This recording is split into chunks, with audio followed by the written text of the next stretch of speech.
내가 어떠한 채권을 사려고 하는데 어디 시장에서 누가 발행한 어떤 형식으로 나한테 이득을 주는 채권을 살지를 고민을 해야 되잖아요.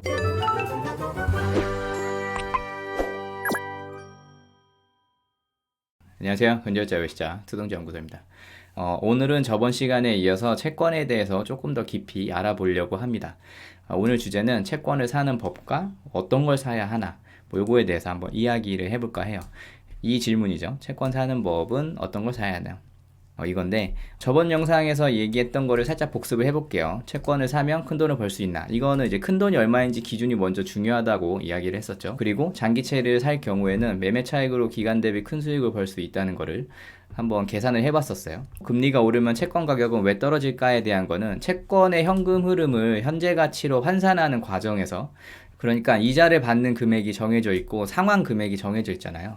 액면가액으로 정해져 있기 때문에 채권의 현금 흐름을 현재 가치로 환산하는 과정에서 시장 금리가 현재 가치에 영향을 미치기 때문에 금리에 따라서 채권 가격이 변동하는 거를 계산을 하면서 봤어요. 그래서 금리가 오르면 채권 가격이 떨어지고 금리가 내리면 채권 가격이 올라가는 그런 현상을 봤었죠. 이게 저번 영상에서 채권에 대한 주요 내용이었고, 오늘은 채권을 사는 법은 이제 어떤 걸 사야 되나, 여기다 질문을 이렇게 옮겨놓고, 채권을 사는 방법은 이제 세 가지가 있어요. 채권을 살 수 있는 시장은 세 군데로 나눠볼 수 있는데, 장외 채권 시장과 장내 채권 시장과 주식 시장이 있습니다. 요거를 하나씩 살펴보면은, 장외 채권 시장은 증권회사와 상대 매매를 하는 방식이에요. 우리나라의 경우 80% 이상이 장외 거래를 통해서 채권 거래를 해요. 그만큼 활발한 시장이죠. 이 장외 채권 시장에서 거래할 수 있는 채권은 증권사가 보유한 국공채, 회사채, 분리과세 채권 등이 있습니다. 이렇게 다양한 채권에 투자가 가능하죠. 이게 스탠다드한 설명인데 이렇게만 읽어서는 사실 이해가 한 번에 되지는 않을 거예요. 그래서 전에 영상에서 얘기했듯이 하나하나 질문을 해보는 거예요. 증권회사와 상대 매매하는 방식? 이 상대 매매가 뭐지? 이런 의문이 들어야 된다는 거죠. 상대 매매는 아마 처음 들어보시는 분들도 많을 거예요. 주식을 하시는 분이더라도 상대 매매라는 단어를 들어보신 분이 매우 적을 수도 있어요. 이 상대 매매라는 거는 단일의 매도자와 매수자가 직접 거래 조건의 협상을 통해 이루어지는 1대1 매매 방식을 의미합니다. 그러니까 왜 1대1이냐 하면은, 증권회사가 갖고 있는 채권을 너 살 거야? 너한테 팔게. 이렇게 해서 한 명씩한테 파는 거죠. 이게 채권이 10개면은 10명한테 팔 수 있지만 10명과 각각 1대1로 이렇게 매매 방식을 하는 거죠. 그래서 장외 채권 시장은 상대 매매 방식이다 라고 얘기를 하는 겁니다.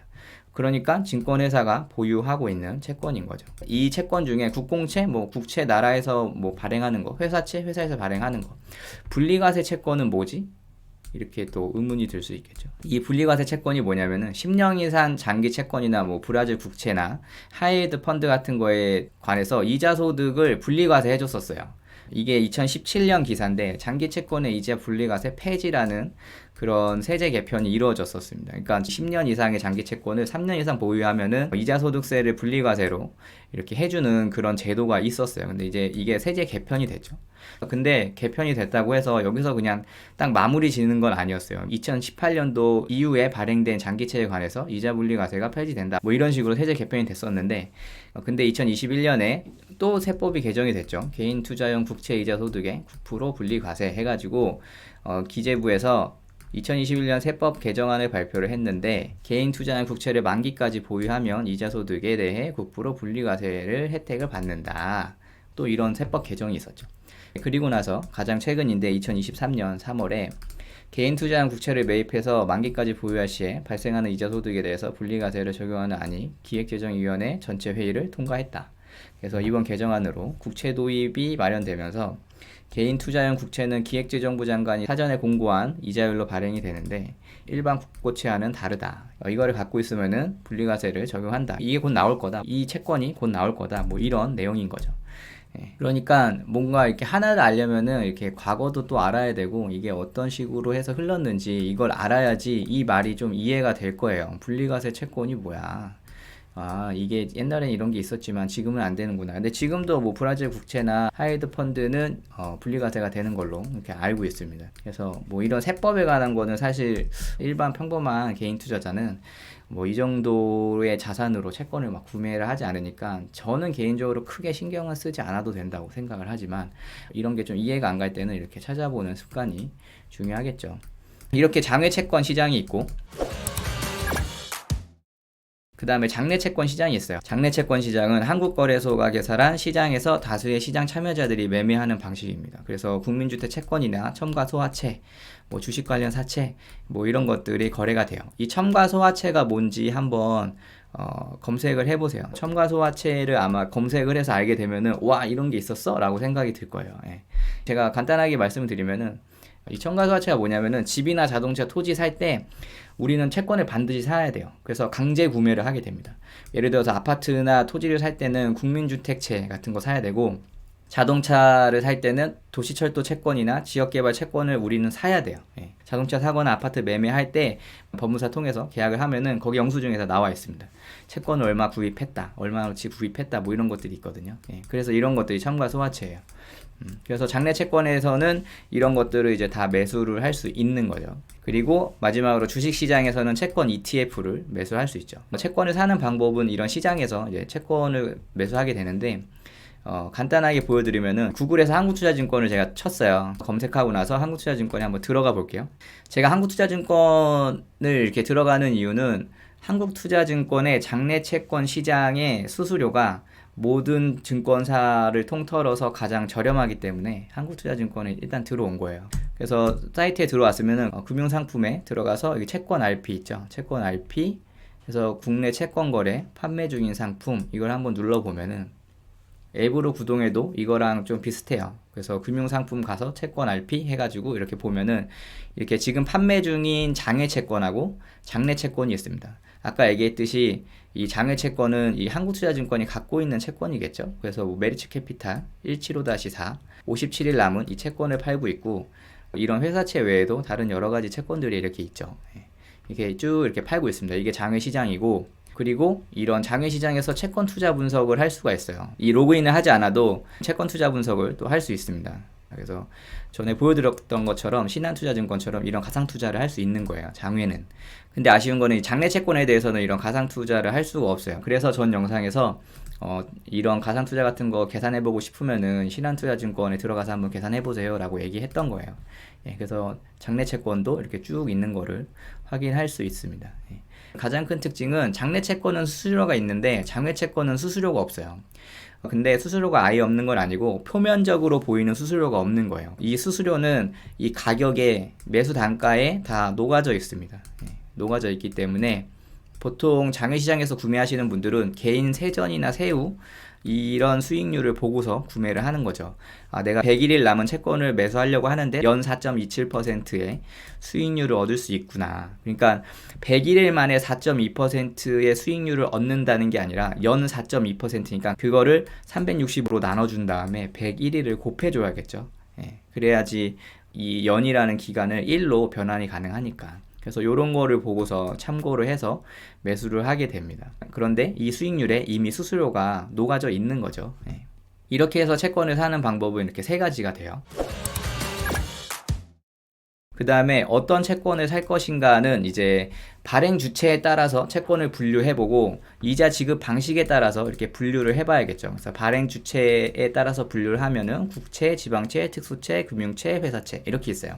그래서 국채는 정부에서 발행한 거고, 지방채는 지방 공공기관, 특수채는 한국전력공사에서 혹은 토지개발공사에서 발행을 한 거고, 금융채는 금융기관에서 발행을 했고, 회사채는 상법상의 주식회사가 발행하는 채권입니다. 그러니까 위에서부터 아래로 쭉 보면은 정부가 제일 안전하겠고, 지방채, 특수채, 금융채, 회사채 순으로 안전하겠죠. 아무래도. 그래서 채권을 구매할 때는 이런 발행 주체에 따라서 이런 분류가 있으니까 이거를 참고해서 매수를 해야겠고, 그리고 이자 지급 방식을 또 고려를 해봐야겠죠. 이자 지급 방식은 대표적으로 이표채, 복리채, 할인채가 있어요. 저는 거의 이표채에 대해서 얘기를 할 건데, 쉽게 얘기해서 그냥 예금 같은 거라고 보면 돼요. 만기 전까지 일정 기간마다 이자를 지급하고 만기일에 액면 금액과 이자를 최종 지급한다. 이제 회사채나 국채가 대표적인 거죠. 회사채 같은 경우에는 대부분 3개월에 한 번씩 이자를 주고, 그 다음에 국채 같은 경우에는 2년에 한 번씩 이렇게 이자를 주게 됩니다. 딱 정해져 있는 건 아닌데 보통 그래요, 보통. 그래서 뭐 표면이율 10%의 만기 1년 3개월 1표채인 그런 채권을 산다 하면은 이렇게 그림으로 잘 나타냈는데, 이게 한국투자증권에서 제가 갖고 온 거예요. 그래서 액면가 1만 원에 사서 이자 받고 만기일에 이자와 액면금의 1만 원을 이렇게 받는 거죠. 이렇게 받는 거고, 이게 2표채고, 복리채는 중간에 이렇게 이자를 주는 게 아니라 샀으면은 만기일에 한 번에 이자를 계산해서 이렇게 줍니다. 근데 이자를 계산하는 게 복리로 해서 이자를 주게 되는 거예요. 그러니까 표면이율 10%에 만기 2년인데 연 복리채잖아요. 그러면은 10%면은 만 원이면은 2년이니까 12,000원이겠네? 뭐 이렇게 생각을 할 수도 있지만, 복리채라고 여기 써 있기 때문에 12,100원이 되는 거죠. 보통 이런 복리채는 국민주택 채권이나 지역개발 채권 등이 있어요. 그러니까 만기에 이자를 한 번에 다 주는 거죠. 그리고 할인채는 발행을 할 때 이미 이자를 녹여 놓는 거예요. 그래서 만기일까지 이자를 미리 할인한 금액으로 발행을 하는 거죠.